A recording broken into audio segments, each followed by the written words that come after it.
नमस्कार, मैं हूं प्रकाश श्रीवास्तव। हमारे खास कार्यक्रम पूरा सच में आपका स्वागत है। और खबरों की दुनिया में पूरा सच बहुत जरूरी होता है, क्योंकि झूठ से भी खतरनाक होता है अधूरा सच, और इसी तरह खतरनाक होती है अधूरी खबर। इसलिए हर खबर का पूरा सच हम आपको बताएंगे, वो भी तथ्यों, तर्कों और सबूतों के साथ। तो आइए बिना देर किए देखते हैं पूरा सच।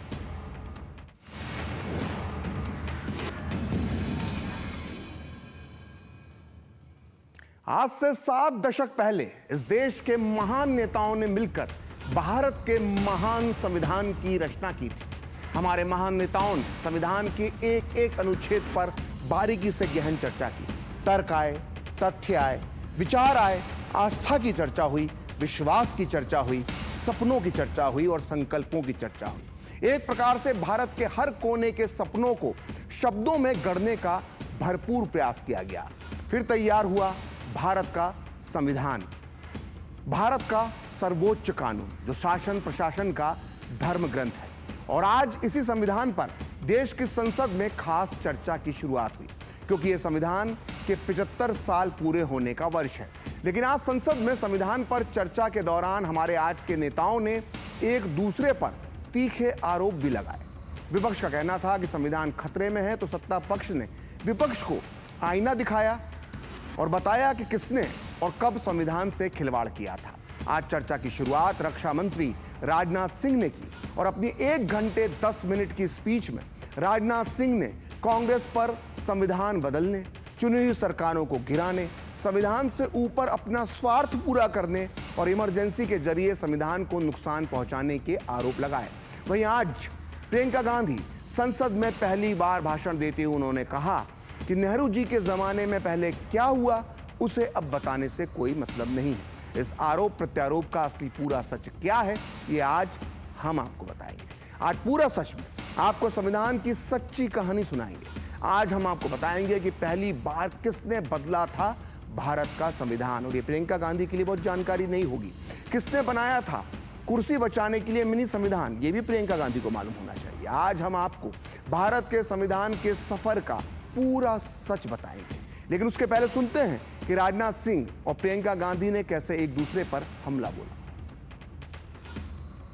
मैं देखता हूं कि विपक्ष के कई नेता संविधान की प्रति अपनी जेब में रखकर घूमते हैं। असल में उन्होंने बचपन से ही यही सीखा है। उन्होंने पीढ़ियों से अपने परिवार में संविधान को जेब में ही रखे थे।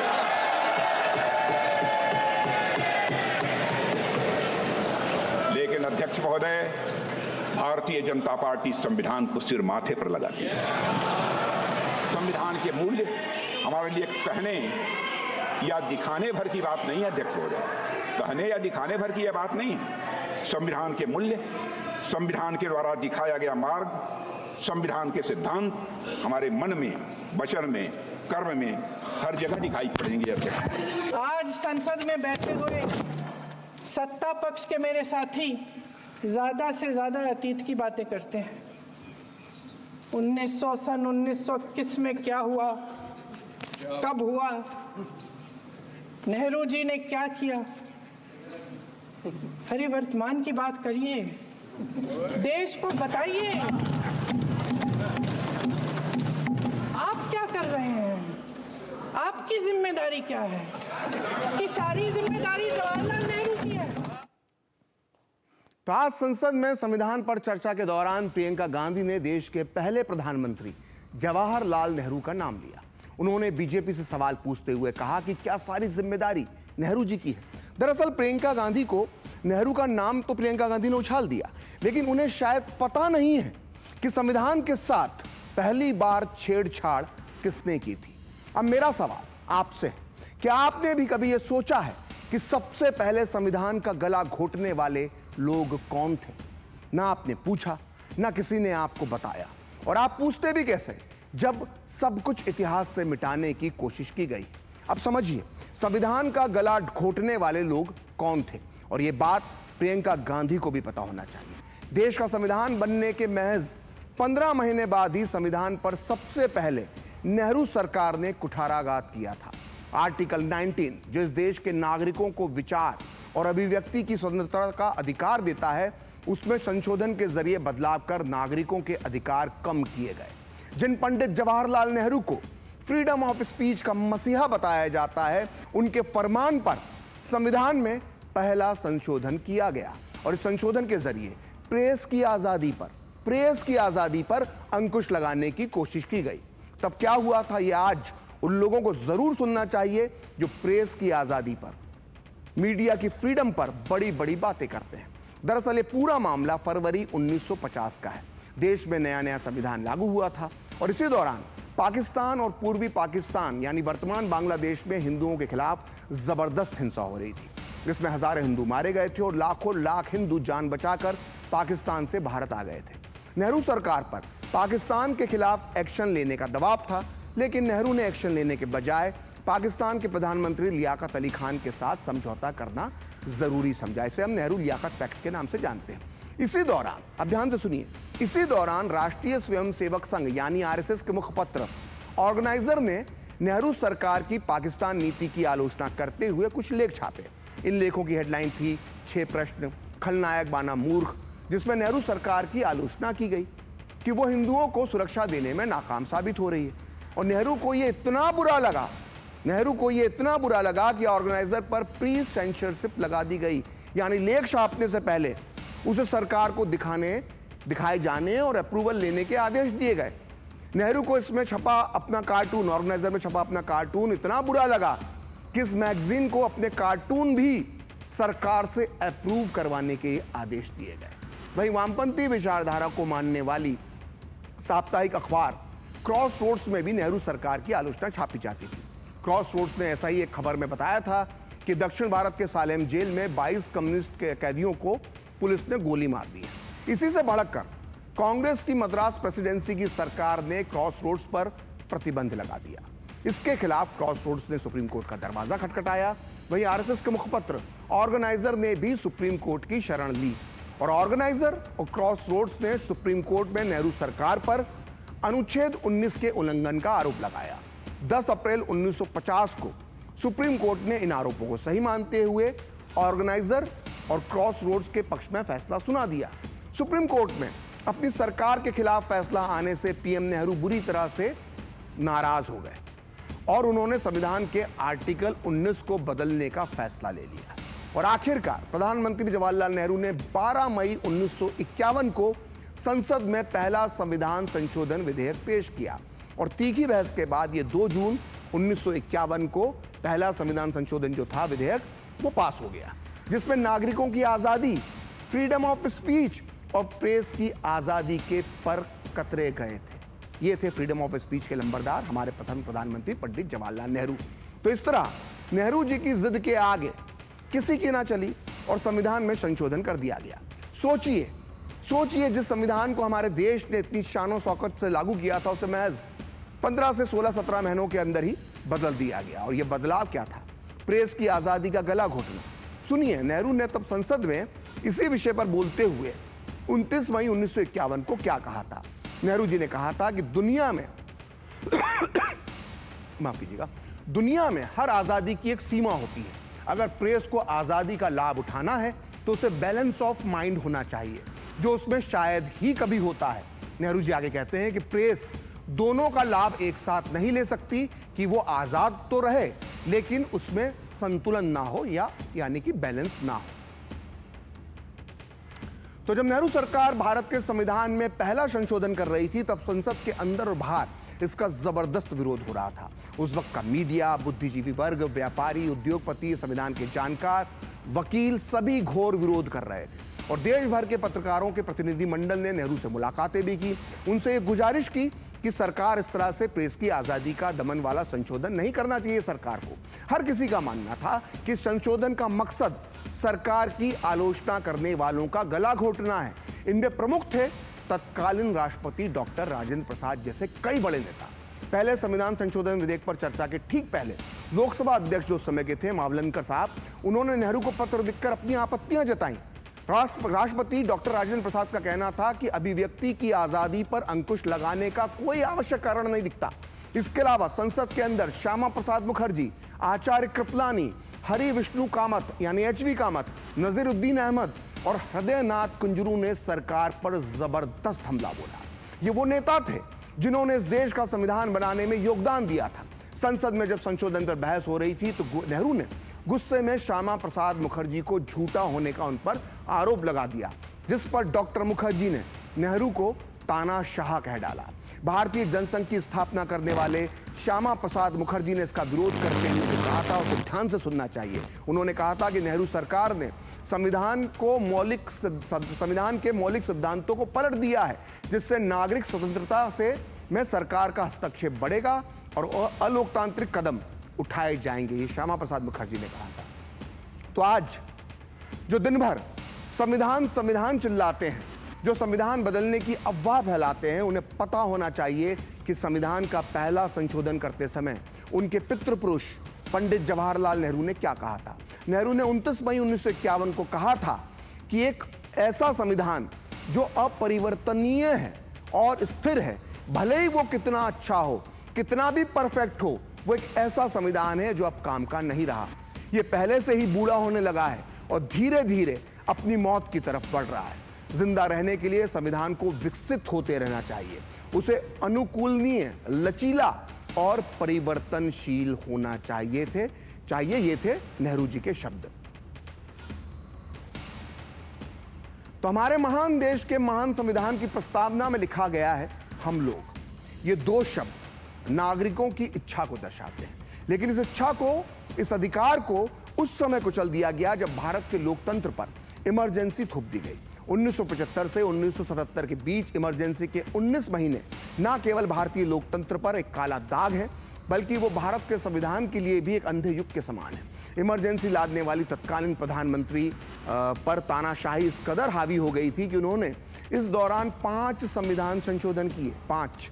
और तो और अपने हिसाब से उन्होंने एक मिनी संविधान ही तैयार कर लिया और 42वें संशोधन में तो 40 अनुच्छेदों को बदल दिया गया था। और संविधान के 75 वर्षों के इतिहास में यही एकमात्र संशोधन है जिसमें संविधान की प्रस्तावना के साथ भी छेड़छाड़ की गई थी। इंदिरा गांधी ने संविधान में 38वां संशोधन कर न्यायपालिका से आपातकाल की न्याय समीक्षा का अधिकार छीन लिया था। इसके अलावा 39वां संशोधन कर उच्च न्यायालय से पीएम पर नियुक्त व्यक्ति के चुनाव की जांच का अधिकार भी छीन लिया था। इस अपने फायदे के लिए किया गया था और दोनों संशोधन कर इंदिरा गांधी ने अपनी कुर्सी बचा ली। लेकिन सबसे हैरान कर देने वाला था 42वां संशोधन, जिसमें अनुच्छेद 368 के तहत एक साथ 40 अनुच्छेदों को बदल दिया गया और 40 अनुच्छेदों को बदलने की वजह से 42वें संशोधन को मिनी संविधान कहा जाता है, इंदिरा गांधी का मिनी संविधान। और 42वां संशोधन से संसद को संविधान निर्माण पर असीमित शक्तियां मिल गई। इसमें मौलिक अधिकारों सहित किसी भी परिवर्तन में अदालत की समीक्षा करने के अधिकार को खत्म कर दिया गया और 42वें संशोधन में संप्रभु लोकतांत्रिक गणराज्य के साथ समाजवादी और धर्मनिरपेक्ष यानी सेक्युलर शब्द भी जोड़ दिए गए। और संविधान सभा में हुई इस चर्चा के दौरान जेडीयू सांसद और केंद्रीय पंचायती राज मंत्री राजीव रंजन सिंह ने देश में आपातकाल लगाने के लिए कांग्रेस को आज जमकर घेरा। उन्होंने कहा कि कांग्रेस ने संविधान के डर से जो भी फैसले लिए वो रात के अंधेरे में लिए। आइए सुनते हैं उन्होंने क्या कहा। ये संविधान की रक्षा की बात कर रहे थे, संविधान की बात कर रहे हैं। संविधान के डर से इन्होंने जो भी इस तरह के फैसले किए वो दिन के उजाले में नहीं किए, रात के अंधेरे में किए। इमरजेंसी भी जब लगाया इन्होंने इस देश में तो 12 बजे रात में सभी कैबिनेट मंत्रियों को बुलाकर दस्तखत कराया गया और सुबह इमरजेंसी की घोषणा कर दी गई। संविधान की बात कर रहे हैं। गद्दी बचाने के लिए उन्होंने इस देश में इमरजेंसी लगाया और लाखों लोगों को मीसा में उठा के जेल में बंद कर दिया गया। पूरे देश में कोई छोटा से लेकर बड़ा विरोधी दल का नेता नहीं था जो सड़कों पर घूम सकता था। संविधान की बात कर रहे हैं। तो बात उस सेक्युलर शब्द की जिस पर खूब राजनीति होती रही है। आपको बता दें कि संविधान की मूल प्रस्तावना में पंथ निरपेक्ष शब्द नहीं था, धर्मनिरपेक्ष शब्द नहीं था, लेकिन 42वें संविधान संशोधन के जरिए शब्द 1976 में उस वक्त जोड़ दिया गया जब तत्कालीन प्रधानमंत्री इंदिरा गांधी ने देश में आपातकाल यानी इमरजेंसी लागू कर रखी थी। संविधान का मूल मसौदा तैयार करने वाले करने के दौरान भी इस शब्द पर काफी बहस हुई थी। संविधान सभा के सदस्य उस समय प्रोफेसर केटी शाह ने 15 नवंबर 1948 को संविधान में सेक्युलर शब्द जोड़ने की मांग कर डाली, लेकिन उनके इस प्रस्ताव पर सहमति नहीं बनी थी उस वक्त, क्योंकि अधिकतर नेता इस शब्द को जोड़े जाने के खिलाफ थे। कि आखिरकार संविधान सभा में काफी चर्चा के बाद यह तय किया गया कि धर्मनिरपेक्ष शब्द प्रस्तावना का हिस्सा नहीं होगा। यह मूल संविधान की बात है। लेकिन 1976 में इंदिरा गांधी सरकार ने इन शब्दों को संविधान की प्रस्तावना में जोड़ दिया। हालांकि उसके बाद भी किसी सरकार ने इसे हटाने का प्रयास नहीं किया, मगर संविधान की प्रस्तावना से धर्मनिरपेक्ष और समाजवादी शब्द हटाए जाने की मांग को लेकर 2020 और उसके बाद भी सुप्रीम कोर्ट में जनहित याचिकाएं दायर की गई, जिस पर हाल ही में सुप्रीम कोर्ट ने फैसला सुनाते हुए कहा कि यह सच है कि इन शब्दों को संविधान सभा ने नहीं चुना था, लेकिन संविधान एक क्रियाशील दस्तावेज है और उसमें बदलाव लाने की शक्ति संसद के पास है। सवाल यह नहीं है कि इन शब्दों से किसी को ऐतराज है। धर्मनिरपेक्षता और समाजवाद की भावना तो संविधान में पहले से ही समाहित है, तो फिर इन शब्दों को संविधान की प्रस्तावना में जोड़ने के पीछे जो राजनीतिक मंशा है उस पर तो सवाल उठेंगे ही। तो इमरजेंसी के दौरान इंदिरा गांधी की सरकार ने न्यायपालिका पर भी हमला बोला था और इसका सबसे बड़ा शिकार बने थे सुप्रीम कोर्ट के तत्कालीन जज जस्टिस HR खन्ना। उस समय देश का अगला मुख्य न्यायाधीश बनने के लिए जस्टिस खन्ना का नाम सबसे आगे था। वो सुप्रीम कोर्ट में सबसे सीनियर जज थे, लेकिन उनकी एक असहमति की वजह से इंदिरा गांधी की सरकार ने उन्हें चीफ जस्टिस नहीं बनाया। आइए ये क्या था पूरा मामला, इसका पूरा सच भी जान लेते हैं। तो इमरजेंसी के दौरान तत्कालीन राष्ट्रपति फखरुद्दीन अली अहमद ने PM इंदिरा गांधी की सरकार की सिफारिश पर अनुच्छेद 359 के तहत मौलिक अधिकारों को निलंबित कर दिया था। इसके खिलाफ मामला सुप्रीम कोर्ट पहुंचा। सुप्रीम कोर्ट की बेंच में न्यायमूर्ति HR खन्ना के अलावा मुख्य न्यायाधीश जो उस वक्त के थे AN Ray, justice MH Beg, YV Chandrachud और PN भगवती शामिल थे। पांचों जजों की संविधान पीठ में जो थी 5 जजों की, उनमें से 4 जजों ने बहुमत से कहा कि नागरिकों को आपातकाल के दौरान न्यायिक मदद देने का कोई अधिकार नहीं है। यानी सरकार के पक्ष में इन 4 जजों ने फैसला दिया, लेकिन इस बेंच के एक जज जस्टिस HR खन्ना ने इससे असहमति जताते हुए आपातकाल की स्थिति के दौरान जीवन और स्वतंत्रता के अधिकार को कम नहीं किया जा सकता, ये रिमार्क दिया। यानी उन्होंने सरकार से असहमति जताई।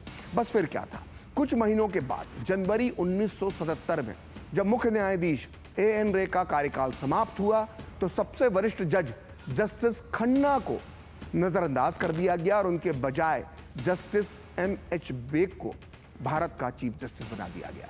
और इसके विरोध में न्यायमूर्ति खन्ना ने उसी दिन इस्तीफा दे दिया। यानी संवैधानिक अधिकारों की रक्षा के कारण उन्हें CJI की कुर्सी गंवानी पड़ी। हालांकि आपको बता दें कि भले ही justice HR Khanna chief justice ना बन पाए हों, लेकिन उनके भतीजे जस्टिस संजीव खन्ना आज भारत के मुख्य न्यायाधीश हैं। आइए सुनते हैं जस्टिस HR खन्ना को याद करते हुए राजनाथ सिंह ने आज लोकसभा में क्या कहा। जस्टिस HR खन्ना ने ADM Jabalpur versus Shivkant Shukla case में तब की कांग्रेस सरकार के खिलाफ डिसेंटिंग जजमेंट दिया था। अपने डिसेंटिंग जजमेंट के लिए जस्टिस खन्ना को क्या कीमत चुकानी पड़ी है, यह बात भारतीय लोकतंत्र के सबसे काले अध्याय के पन्नों में अंकित है। इसी तरह वर्ष 1973 में भी सभी संवैधानिक मूल्यों को ताक पर रखकर तब की कांग्रेस सरकार ने justice JM Shelar, KF Hegde और AN ग्रोवर को सुपरसीड करके सीनियरिटी में चौथे नंबर के जज को भारत का मुख्य न्यायाधीश बना दिया। इन तीनों जजों का सिर्फ एक अपराध था कि वे 3 लोग सरकार के सामने नहीं झुके। उन तीनों जजों ने एक तानाशाह सरकार की शक्तियों को संवैधानिक दायरे में बांधने की पूरी कोशिश की। यह किसी व्यक्ति पर हमला नहीं था, बल्कि यह संविधान पर हमला था। यह हमारे संविधान को सबवर्ट करने का एक महापाप था, अध्यक्ष महोदय। और मुझे हैरानी होती है कि आज इस कृत्य को अंजाम देने वाली पार्टी संविधान के संरक्षण की बात करती है। तो संविधान की इस आत्मा को सबसे ज्यादा चोट उस समय पहुंची जब 1985 में तत्कालीन प्रधानमंत्री राजीव गांधी एक ऐतिहासिक गलती कर दी उन्होंने। दरअसल 1985 में सुप्रीम कोर्ट ने एक तलाकशुदा मुस्लिम महिला शाहबानो के पति को हर महीने गुजारा भत्ता देने का आदेश दिया था। सुप्रीम कोर्ट ने तब अपने फैसले में कहा था कि मुस्लिम महिलाएं भरण पोषण के अपने कानूनी अधिकार का प्रयोग कर सकती हैं। सुप्रीम कोर्ट ने कहा था कि धारा 125 के तहत सभी महिलाएं अपने भरण पोषण के लिए दावा कर सकती हैं, लेकिन मुस्लिम कट्टरपंथियों के दबाव में आकर तत्कालीन राजीव गांधी सरकार ने 1986 में संसद में कानून बनाकर सुप्रीम कोर्ट के फैसले को पलट दिया। राजीव गांधी सरकार मुस्लिम महिला अधिकार और तलाक संरक्षण विधेयक 1986 लेकर आई और इससे सुप्रीम कोर्ट का फैसला शून्य हो गया। राजीव गांधी का यह कदम एक महिला को संविधान से मिले मूल अधिकारों का हनन माना गया। कहीं ना कहीं इससे संविधान की आत्मा को भी चोट पहुंची। इतना ही नहीं, कठपुतलों के आगे राजीव गांधी के उस शर्मनाक सरेंडर ने सेकुलरिज्म की पवित्रता ही खत्म कर दी। सेकुलरिज्म और मुस्लिम तुष्टीकरण की विभाजन रेखा ही मिटा दी, ऐसा भी आप कह सकते हैं। तो शाहबानो के केस में जो मुस्लिम तुष्टीकरण के नाम पर खेल किया गया था वो आज भी जारी है। आज संविधान पर चर्चा के दौरान अखिलेश यादव ने अपने मुस्लिम वोट बैंक को साधने के लिए पूरे जोर शोर के साथ कथित मुस्लिम अत्याचार का मुद्दा उठाया। उन्होंने ये तक कह दिया कि 20 करोड़ से ज्यादा अल्पसंख्यकों को, खासकर मुसलमानों को दूसरे दर्जे का नागरिक बनाने का काम किया जा रहा है। तो वहीं दूसरी तरफ एलजीपी रामविलास की युवा महिला सांसद शांभवी ने कहा कि पीएम मोदी के नेतृत्व में सरकार सबका साथ सबका विकास के मंत्र पर काम कर रही है। उन्होंने पंडित नेहरू से लेकर राजीव गांधी तक के कार्यकाल में हुए दंगों की पूरी गिनती बता दी। 20 करोड़ से ज्यादा अल्पसंख्यकों के, विशेषकर मुसलमानों को दूसरे दर्जे का नागरिक बनाने का प्रयास चल रहा है। उन पर हो रहे अत्याचार प्रतिदिन बढ़ते जा रहे हैं। उनकी संपत्ति को लूटा जा रहा है, हत्याएं की जा रही हैं, घर तोड़े जा रहे हैं, उनके पूजा स्थलों पर कब्जा प्रशासन की मदद से किए जा रहे हैं। अगर ये धर्मनिरपेक्षता तो धर्म शासित राज्य की क्या परिभाषा है? हर मस्जिद के नीचे मंदिर खोजने वाले तत्व इस देश को शांति से रखना ही नहीं चाहते हैं। उन्हें कानून की कोई परवाह नहीं है। आप बात करते हैं सेक्युलरिज्म की, तो एक आंकड़ा भी पेश करेंगे। जवाहरलाल नेहरू जी के कार्यकाल में 16 राज्यों में 243 सांप्रदायिक दंगे हुए। इंदिरा गांधी जी की कार्यकाल में 15 राज्यों में 337 सांप्रदायिक दंगे हुए और राजीव गांधी जी के कार्यकाल में 16 राज्यों में 291 सांप्रदायिक दंगे हुए। ये कैसा सेक्युलरिज्म का परिभाषा है, हमें तो समझ नहीं आता। हर रंग को खुद में समेट कर जो बेखौफ खड़ा है, जाति और धर्म के दायरे से जो आगे बढ़ा है, नैतिक निष्पक्ष समावेशी संविधान ही है वो जो 75 वर्षों बाद भी सहज खड़ा है। तो संविधान के अनुच्छेद 356 यानी राज्यों में राष्ट्रपति शासन लगाए जाने और इनके दुरुपयोग का मुद्दा भी अक्सर ही उठाया जाता है। चर्चा संविधान पर हो रही थी तो केंद्रीय मंत्री लल्लन सिंह ने इस मुद्दे पर भी कांग्रेस को घेरा। लल्लन सिंह ने प्रियंका गांधी और राहुल गांधी का नाम लिए बिना ही उन्हें अपनी पिछली सरकारों का इतिहास जानने की सलाह दी। लल्लन सिंह ने कहा कि अनुच्छेद 356 यानी राष्ट्रपति शासन का सबसे ज्यादा गलत इस्तेमाल कांग्रेस ने ही किया है। उन्होंने फरवरी 2005 में बिहार में राष्ट्रपति शासन लगाए जाने का वाकया भी सुनाया। नेहरू जी ने 7 बार किया 356 धारा का इस्तेमाल। इंदिरा गांधी ने किया 51 बार 51 टाइम्स धारा 356 का इस्तेमाल। राजीव गांधी जी के शासनकाल में 6 बार इसका इस्तेमाल हुआ। पीवी नरसिंह राव के समय में इसका 11 बार इस्तेमाल हुआ और डॉक्टर मनमोहन सिंह की सरकार में 12 बार हुआ। बिहार में जब 2005 में सरकार बन रही थी तो एक कैबिनेट मंत्री बहुत दबंग कहे जाते थे, वो चले गए प्रधानमंत्री जी के यहाँ 12 बजे रात को और उन्होंने कहा सरकार गिरा देंगे, नहीं तो विधानसभा को भंग करो। 4 बजे भोर में कैबिनेट की मीटिंग हुई। महामहिम राष्ट्रपति मॉस्को में थे, फैक्स पर भेज के उनसे दस्तखत करवा के मंगवाया गया और जब सूर्योदय हुआ तो बिहार में राष्ट्रपति शासन लग गया। तो पूरा सच में वक्त है ब्रेक का और ब्रेक के बाद बताएंगे कि राज्यसभा में क्यों मचा है घमासान।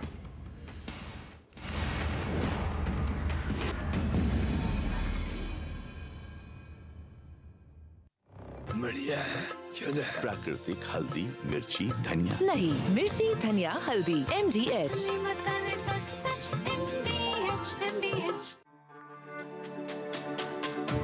मेरी मेरी पसंद। मेरी पसंद। मेरी पसंद। मेरी पसंद। हमारी पसंद। हम सबकी पसंद। मजबूत देश का मजबूत सरिया हो गया स्टील।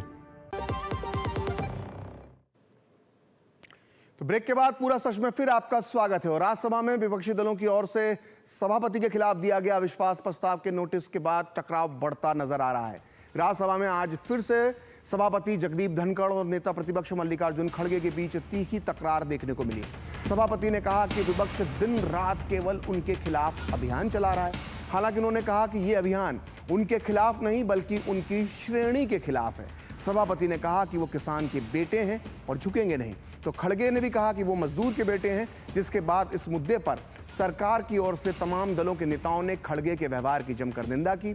हालांकि सभापति ने गतिरोध खत्म करने के लिए संविधान के नाम पर नेता प्रतिपक्ष खड़गे से संवाद की अपील की और कहा कि हम सभी मिलकर काम करेंगे और राज्यसभा में जारी गतिरोध को दूर करने की कोशिश करेंगे। उन्होंने कहा कि सदन चलाना राष्ट्र और समाज के लिए आवश्यक है। किसान का बेटा हूं, कमजोरी नहीं दिखाऊंगा, देश के लिए मर जाऊंगा, मिट जाऊंगा। आप लोग चिंतन नहीं करेंगे। 24 घंटे एक ही काम है कि किसान का बेटा यहाँ क्यों बैठा है। मैं आंखों से देख रहा हूं, पीड़ा महसूस कर रहा हूं। मेहरबानी कर दिल टटोलिए, मेहरबानी कर कुछ सोचिए। तो आज पूरा सच में इतना ही। अगले सप्ताह फिर होगी आपसे मुलाकात किसी नए सियासी मुद्दे के साथ इस खास कार्यक्रम पूरा सच में। तो फिलहाल मुझे और मेरी पूरी टीम को दीजिए अनुमति। नमस्कार।